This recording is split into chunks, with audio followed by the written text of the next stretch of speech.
دوستوں کو green world Asia کی بزنس پریزنٹیشن میں خوش آمدید کہتا ہوں۔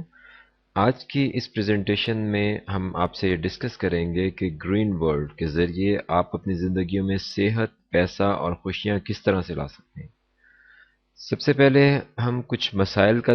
ذکر کریں گے جو آج کل اکثریت لوگوں کی فیس کر رہی ہے، جو اکثر لوگوں کو جھیلنے پڑ رہے ہیں۔ اس میں سے پہلا مسئلہ صحت کا ہے۔ آج کل ہر عمر کے لوگ اپنی صحت کے بارے میں کنسرن ہے اور پریشان ہے، کیونکہ اتنی زیادہ بیماریوں اور صحت سے ریلیٹڈ مشکلات سامنے آ چکی ہیں۔ دوسری چیز پیسہ ہے۔ آج کل جس بھی عمر کے لوگ ہیں ان کا دوسرا بڑی پریشانی جو انہیں سونے نہیں دیتی وہ پیسہ ہے۔ تو ہم یہ بھی ڈسکس کریں گے کہ ہم ان دونوں مسائل کا گرین ورلڈ آرگنائزیشن کے ذریعے کس طرح سے حل نکال سکتے ہیں۔ سب سے پہلے ہم صحت کو دیکھتے ہیں۔ یہ کچھ معلومات ہیں جو ایسی اموات کی ہیں جو ہر سال ہو رہی ہیں وقت سے پہلے، یعنی کہ پری میچور ڈیتھس دنیا میں جتنی ہو رہی ہیں ان کی یہ کچھ سٹیٹسٹکس یا کچھ فگرز ہیں۔ دنیا میں ہر سال دل کی بیماریوں سے وقت سے پہلے 17 ملین لوگ فوت ہو جاتے ہیں، کینسر سے 8.6 ملین، سٹروک سے 5.5 ملین، سانس کی تکالیف سے 3.7 ملین اور ڈائبٹیز سے تقریباً 9,90,000 کے قریب لوگ ہر سال فوت ہو رہے ہیں۔ اور ایک بہت الارمنگ، ایک بہت پریشانی کی بات یہ ہے کہ آج امریکہ میں جتنے بچے پیدا ہو رہے ہیں تو ان کے بارے میں یہ ایکسپیکٹ کیا جا رہا ہے کہ اپنی زندگی میں وہ شوگر کا یا ڈائبٹیز میلائٹس، ڈائبٹیز انسیپیٹس جو ٹائپ 2 ڈائبٹیز ہے اس کا شکار ہو جائیں گے، یعنی کہ ان کی زندگی میں انہیں شوگر کا مرض لاحق ہو جائے گا۔ اور امریکہ کے علاوہ جو ہم لوگ ہیں اور دوسری دنیا کے بچے ہیں ان کے بارے میں یہ فگرز 50% ہیں، یعنی کہ ہمارے بچے جو آج دنیا میں پیدا ہو رہے ہیں ان میں سے 50% بچے شوگر کی بیماری میں مبتلا ہونے کا خدشہ ہے۔ کس وجہ سے؟ اس کے بارے میں ہم کچھ دیکھتے ہیں کہ یہ کچھ فگرز دیے ہوئے ہیں۔ سٹریس، ٹینشن، ریڈیشن جو سورج سے بھی آتی ہیں اور ریڈیشن جو ہمارے ارد گرد ہم بجلی کی آلات استعمال کرتے ہیں، کمپیوٹر استعمال کرتے ہیں، موبائل فونز خاص طور پہ جو استعمال کرتے ہیں، پولیوشن۔ آپ باہر جا کے لمبے لمبے سانس لیجئے اور آپ کو پتہ چل جائے گا کہ پولیوشن کیا ہوتی ہے۔ اور جو پانی جو ہم استعمال کرتے ہیں وہ بھی صاف پانی آج کل بہت مسئلہ بن گیا ہے۔ اور خوراک جو ہم استعمال کریں اس میں ایک تو کچھ چوائسیز ایسی ہیں یا کچھ اویلیبل خوراک اس طرح کی ہے جو نقصان دہ ہو سکتی ہے۔ دوسرا ہماری عادتیں کچھ اس طرح کی ہو گئی ہیں کہ ہم فاسٹ فوڈ اور وہ سب چیزیں جو استعمال کرتے ہیں وہ ہمیں بہت زیادہ نقصان پہنچانے کا باعث بنتی ہیں۔ یہاں پہ ایک ڈائیگرام بنائی گئی ہے جس میں آپ کے جسم کے سیلز ہیں جن کو کلچر میں رکھا گیا ہے، یہ ہیلدی سیلز ہیں یعنی کہ صحت مند سیلز ہیں۔ اس کے بعد انہی سیلز میں یا اسی کلچر میں یا اسی ڈش میں جو آپ فاسٹ فوڈ، برگر، پیزا یا ایسی چیزیں کھاتے ہیں اور وہ جب ہضم ہو کے جسم میں داخل ہوتا ہے تو وہ جس حالت میں ہوتا ہے، جس فلوئڈ کی حالت میں ہوتا ہے، اس فلوئڈ کو یا انٹروڈیوس کیا گیا یا اس میں ڈالا گیا تھوڑا سا، تو اسے آپ دیکھ رہے ہیں کہ اکثر سیل شرنک کر سکڑ گئے ہیں اور ڈیڈ ہو گئے ہیں۔ بہت تھوڑے سے سیل ہیں جو یہاں پہ زندہ بچے ہوئے ہیں، مگر ان کا سائز بہت تھوڑا یا چھوٹا ہو گیا ہے۔ اس کے بعد جو وائٹامنز اینڈ منرلز ہیں ان کے جو اثرات ہوتے ہیں ان کے ایکسٹریکٹس کو جب اس ڈش میں ڈالا گیا ہے تو بہت سارے سیل جو ہیں وہ ریکور کرنے لگ گئے ہیں اور اپنی اصل حالت میں واپس آنے لگ گئے۔ اس کا مطلب کیا ہے کہ جو یہ میں نے پہلے سٹریس کے پہلے بھی چیزیں بتائیں اور خاص طور پہ فوڈ کے بارے میں یہ بتا رہا ہے کہ خوراک جو ہم کھاتے ہیں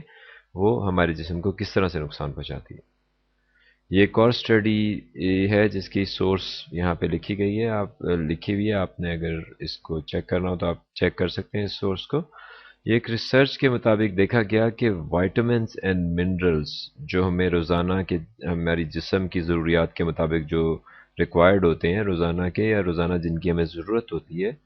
اگر ہم اسے خوراک سے پورا کرنا چاہیں تو یہ مختلف قسم کی خوراک کی یہ مقدار بھی دی گئی ہے۔ تقریباً اندازاً آپ کو 15 کلو خوراک روزانہ کھانی پڑے گی اپنے جسم کے وائٹامنز اینڈ منرلز کی مقدار پوری رکھنے کے لیے، تاکہ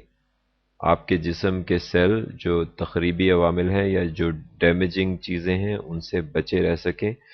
اب آپ کہیں گے کہ اتنی خوراک 15 کلو تو ہم روزانہ نہیں کھا سکتے، ممکن نہیں ہوگا، اور یہ اچھی کوالٹی کی خوراک کا، تو اس کا کوئی آلٹرنیٹ ہے یا کوئی متبادل راستہ ہے؟ یس، متبادل راستہ ہے کہ آپ اپنی خوراک میں فوڈ سپلیمنٹس کو شامل کر لیجئے، رائٹ، جس میں آپ کے وائٹامنز اور منرلز جو آپ کے لیے ضروری ہیں وہ آپ کے پورے ہو جائیں،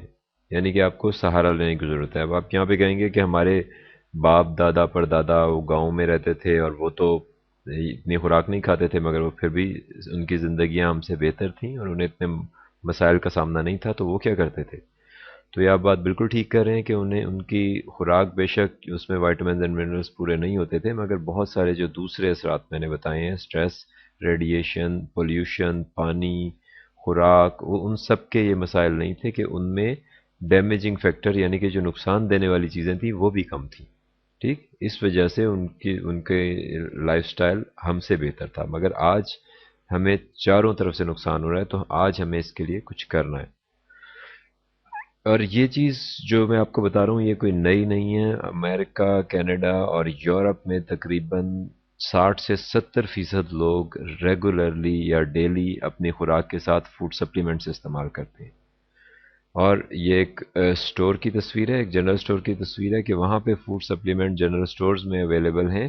اور یہ سارے شیلف میں فوڈ سپلیمنٹس لگے ہوئے ہیں، اور لوگ اپنے لیے اپنے فوڈ سپلیمنٹ خود سلیکٹ کرتے ہیں، کیونکہ یہ فوڈ سپلیمنٹ کا مراد فوڈ ہے، تو اس کے لیے کسی ڈاکٹر کی پرسکرپشن کی ضرورت نہیں۔ مگر یہ ایک اسٹڈی میں آپ کو دکھا رہا ہوں جس میں مختلف فوڈ سپلیمنٹس کو ٹیسٹ کیا گیا، اور یہ پتہ چلا کہ 54% فوڈ سپلیمنٹس جو مارکیٹ میں اویلیبل ہیں وہ ایسی حالت میں نہیں ہے کہ آپ کے جسم کا حصہ بن سکیں، یعنی کہ وہ اپنے اس ان کی فارمولیشن یا وہ بنے ہوئے اس طرح کے نہیں ہے کہ پورے وہ آپ کے جسم کا حصہ بن سکیں، اور فوڈ سپلیمنٹ کے ساتھ یہی سب سے بڑا چیلنج ہے کہ آپ کو بازار میں آپ کہیں گے کہ مجھے ملٹی وائٹامنس کی گولیاں ملتی ہیں اور بہت کچھ ملتا ہے جس میں یہ سارے وائٹامنز اینڈ منرلز جو آپ بتا رہے ہیں موجود ہوتے ہیں، جی بالکل ایسی گولیاں ملتی ہیں، اور ان میں واقعی میں وائٹامنز اینڈ منرلز موجود ہوتے ہیں، اور وہ آپ کو 10-15 روپے کی ایک گولی بھی مل جائے گی۔ تو آپ کہیں گے جب اتنے سستے اویلیبل ہیں تو ہم ایسے یا گرین ورلڈ کے کو کیوں دیکھیں، یا یہ جو فوڈ سپلیمنٹس یا ایسی کوئی چیز بتا رہی ہے اس کے بارے میں ہم کیوں سوچیں؟ اس کی وجہ یہ ہے کہ یہ بات ضرور ہے کہ مثال میں آپ کو دیتا ہوں کہ اگر آپ کے جسم میں آئرن کی کمی ہے تو تو اس کے لیے ایک طریقہ یہ بھی ہو سکتا ہے کہ آپ سائیکل کے بیرنگ سے لوہے کی گولی نکالیں، آئرن کی گولی نکالیں اور اس کو کھا لیں۔ تو آپ کو کیا لگ رہا ہے کہ کیا وہ آپ کے جسم کی آئرن کی کمی پوری کرے گی؟ نہیں، وہ جس طرح سے آپ نے کھائی ہے اسی طرح آپ کے جسم سے وہ باہر آ جائے گی۔ اس کی وجہ یہ ہے کہ وہ اس میں آئرن تو پورا ہے، مگر وہ ایسی حالت میں نہیں ہے کہ آپ کے جسم کا حصہ بن سکے، اس لیے ہمیں ایسی حالت میں فوڈ سپلیمنٹس یا وائٹامنز اینڈ منرلز چاہیے جو ہمارے جسم کا حصہ بھی بن سکے۔ تو اس کے لیے ایک بالکل سادی سی بات ہے کہ جتنی کوئی خوراک نیچرل ہوگی، جتنی کوئی خوراک اپنی اصلی حالت میں ہوگی، اتنی آسانی سے آپ کے جسم کا حصہ بن سکے گی، یا اتنا اچھا اتنا زیادہ آپ کو فائدہ دے گی، اور جتنا اس میں کیمیکلز یا ایسی چیزیں یا پروسیسز ایڈ کر دیے جائیں گے اتنا وہ آپ کے جسم کا حصہ مشکل سے بنے گی، اور اتنا وہ آپ کے لیے کم فائدہ مند ہوگی۔ اس لیے اس کا سولوشن کیا ہے کہ آپ ہربل بیسڈ سپلیمنٹس استعمال کریں۔ ہربل بیسڈ کا مطلب یہ کہ سپلیمنٹس اپنے اصل حالت کے قریب ترین ہوں۔ تو گرین ورلڈ آپ کے لیے ڈیزیز اسپیسیفک یا آرگن اسپیسیفک فوڈ سپلیمنٹس لاتا ہے۔ ڈیزیز اسپیسیفک اور آرگن اسپیسیفک کا کیا مطلب ہے کہ ڈیزیز اسپیسیفک کا مطلب یہ ہے کہ ایسے سپلیمنٹس یا ایسی خوراک جو کسی خاص بیماری میں آپ کو زیادہ فائدہ دے، اور آرگن اسپیسیفک کا مطلب یہ ہے کہ ایسی خوراک جو آپ کے کسی عضو کو جیسے جگر، دل، دماغ